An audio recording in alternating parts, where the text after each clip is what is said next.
Halo, kembali lagi dalam catatan komputer. Nah, kali ini kita akan membuat sebuah program menghitung luas layang-layang menggunakan bahasa pemrograman C++. Studi kasusnya seperti ini ya. Menghitung luas layang-layang. Layang-layang ini bentuknya seperti ini, layang-layang. Coba saya besarkan dulu. Nah, seperti ini ya. Bentuk layang-layang ada diagonal 1, diagonal 2. Nah, yang perlu diketahui untuk membuat sebuah program atau menyelesaikan sebuah studi kasus, kita harus tahu prinsip dasarnya dulu, yaitu rumus menghitung luas layang-layang itu seperti apa sih. Nah, di sini ada diketahui beberapa variabel yang sudah diketahui, ada D1 dan D2. D ini maksudnya apa? Diagonal ya. Ada diagonal 1 dan diagonal 2. Untuk layang-layang seperti ini, bangun datar. Kemudian rumus menghitung luas layang-layang adalah setengah kali diagonal 1 kali diagonal 2. Kalau dibikin flowchart contohnya seperti ini. Nah, nanti ada mulai, kemudian pertama input nilai diagonal 1, kemudian input nilai diagonal 2, kemudian dari variabel-variabel ini diproses menggunakan rumus ya, luas sama dengan setengah kali diagonal 1 kali diagonal 2. Kalau sudah diproses nanti ditampilkan outputnya, output dari luas, kemudian proses berakhir. Kurang lebih flowchartnya seperti ini ya. Nah, membuat programnya di mana? Kita menggunakan online compiler saja ya. Online gdb.com. Oke. Nah, ini kita menggunakan online gdb.com saja. Ini biar luas saya Nah, oke ya. Sudah dihapus, sudah bersih, kita membuat dari nol dulu ya. Pertama, sebelum membuat kita pastikan dulu nih bahasa pemrograman yang kita gunakan adalah C++ ya. Di sini di language-nya, nah, di sini ada pilihannya ya. Di select-nya kita klik dulu, kemudian baru klik C++. Oke. Nah, langkah pertama yang harus kita lakukan adalah kita akan mengikuti ini dulu ya, flowchart-nya. Untuk flowchart-nya seperti ini, proses diagram alirnya seperti ini, flowchart-nya ya, atau algoritmanya seperti ini. Pertama, kalau misalnya membuat bahasa pemrograman C++ berarti kita harus ada headernya. Headernya di sini kita menggunakan dua header, yaitu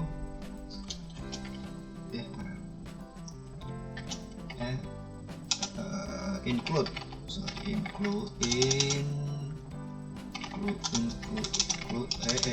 seperti ini ya, stdio.h header function ya, kemudian include stdlib.h. Oke, ada dua header yang akan kita gunakan atau library ya. Ini kita boleh kasih komentar namanya header function. Oke, atau library.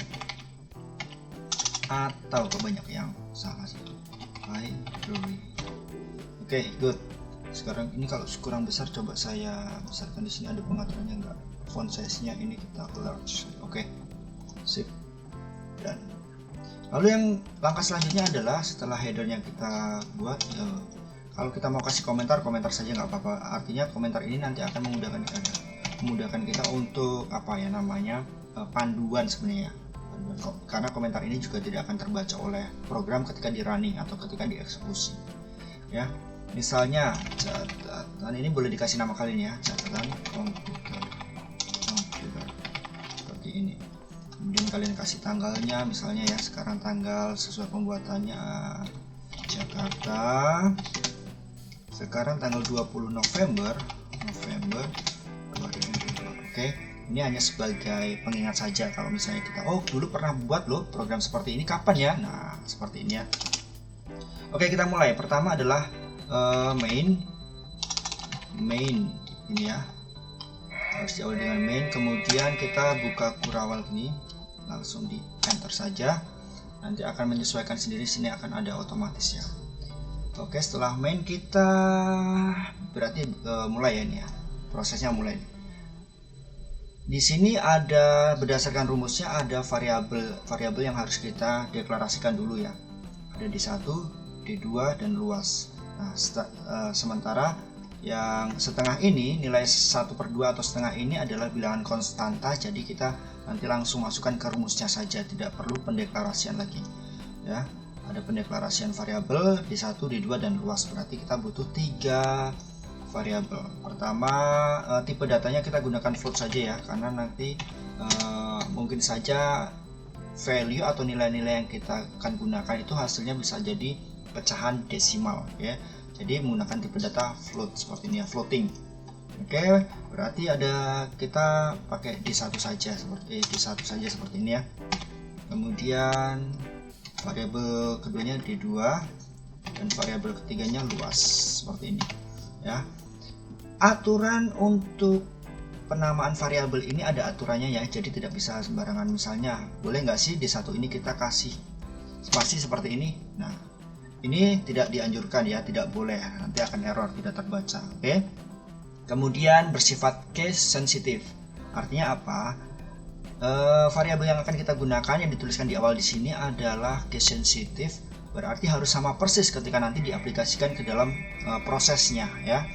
D-nya ini D kecil, kemudian ada angka 1, D-nya ini D kecil, kemudian ada angka 2 tanpa spasi, kemudian luasnya ini adalah huruf kecil semua ya, bukan, tidak ada yang besar ya, misalnya luasnya L-nya besar, enggak ya, berarti nanti harusnya sama seperti ini semua. Itu namanya case sensitive ya.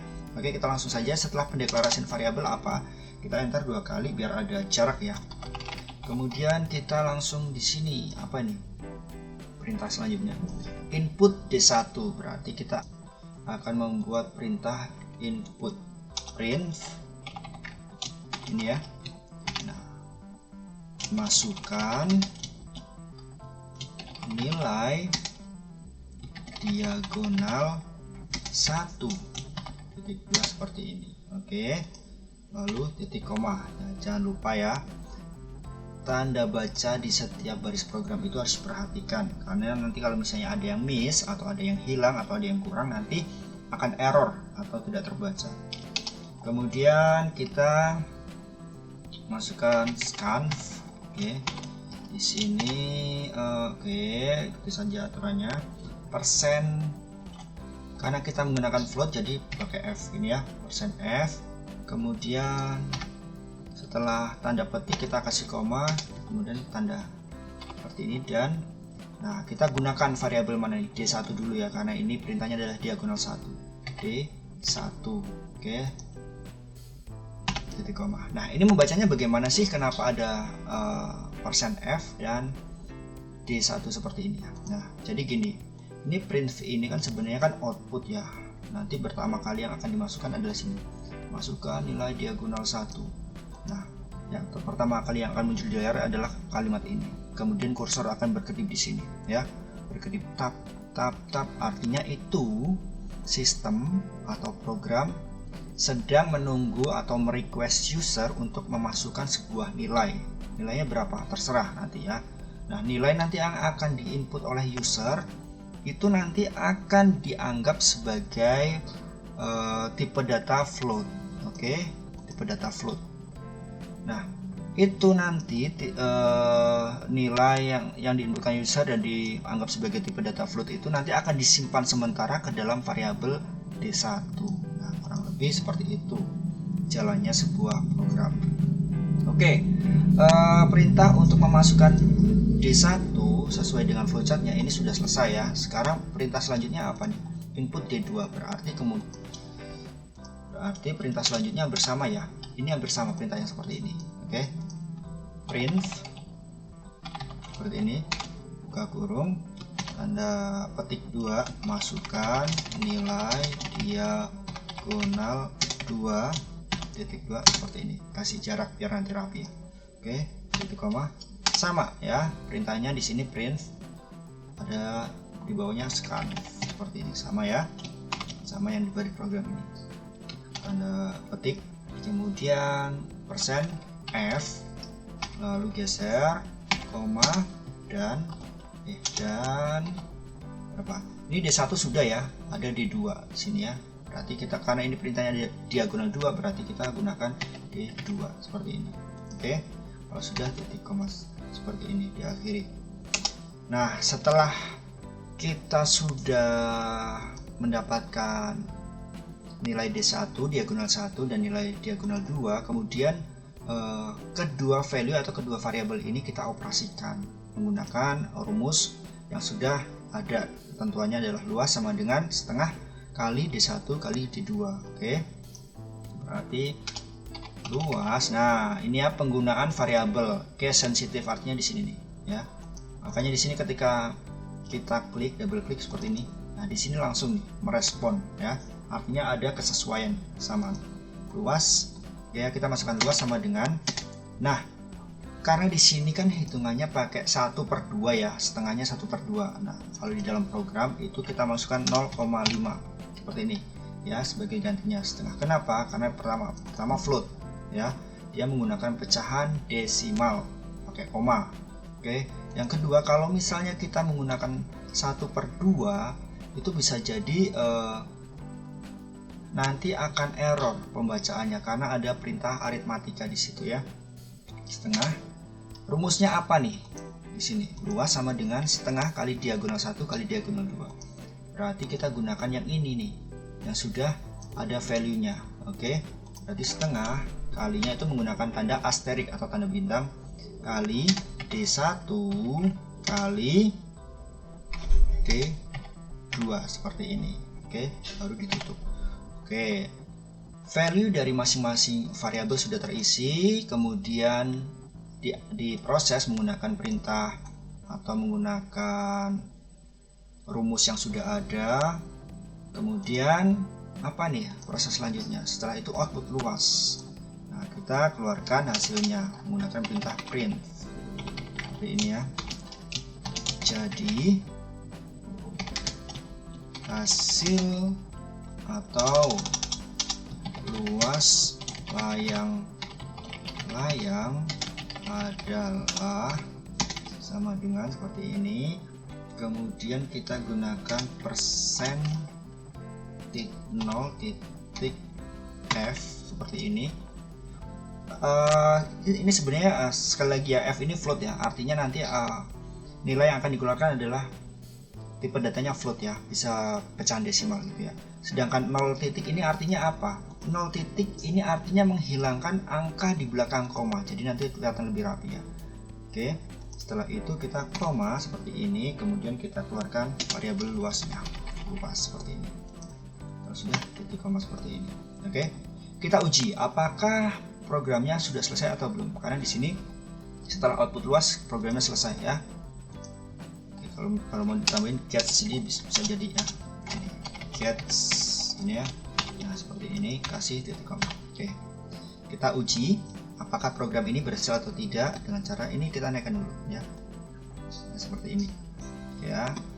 Kita uji dengan klik run di sini ya. Oke, masih ada yang error. Di mana kira-kira yang error? Nih, GETC kurang HGETC. Kalau kita hilangkan saja ya, kita hilangkan saja getsnya ini seperti ini ya. Kita run lagi. Oke, secara prinsip sudah benar ya, masukkan nilai diagonal 1. Oke, errornya tadi sudah hilang ya. Nih, masukkan diagonal 1 kan, yang tadi saya bilang kursornya akan berkedip di sini. Ini artinya menunggu user untuk menginput sebuah nilai. Berarti sistem secara otomatis merequest ya, merequest respon dari user. Masukkan diagonal 1, misalnya diagonalnya 6. Kemudian kita enter. Lalu muncul lagi perintah masukkan nilai diagonal 2, misalnya 4 ya. Ini 4 dan 6 ini disimpan oleh variabel masing-masing variabel di 1 dan di 2 ya. Kemudian ada di sini nanti kalau misalnya kita enter, maka dia akan secara otomatis diprosesnya dengan menggunakan rumus ini luas. Setengah kali D1 kali D2. Misalnya kalau misalnya kita hitung ya sebelum kita tahu hasilnya. Setengahnya ini kali D1 kan 6, berarti 3 ya. 3 kemudian dikali D2 4, berarti harusnya 12. Kita enter ya. Jadi luas layang-layang adalah 12 nih ya. Oke, untuk menghilangkan ini main CPP dan sebagainya ini biar kelihatan lebih rapi, ada caranya ya. Ini kita hilangkan dulu ya. Caranya adalah di sini, di mainnya ini, di depannya ini kita tambah int seperti ini ya. Coba kita ulangi lagi ya. Nah, lebih rapi ya. Masukkan diagonal 1 tadi berapa? 6. Masukkan diagonal 2, 4. Jadi, nah, ya lebih rapi. Oke. Jadi permasalahan terselesaikan ya. Menghitung luas layang-layang dengan menggunakan bahasa pemrograman C++. Oke. Good. Semoga bermanfaat ya. Oke, kita ketemu lagi di video selanjutnya.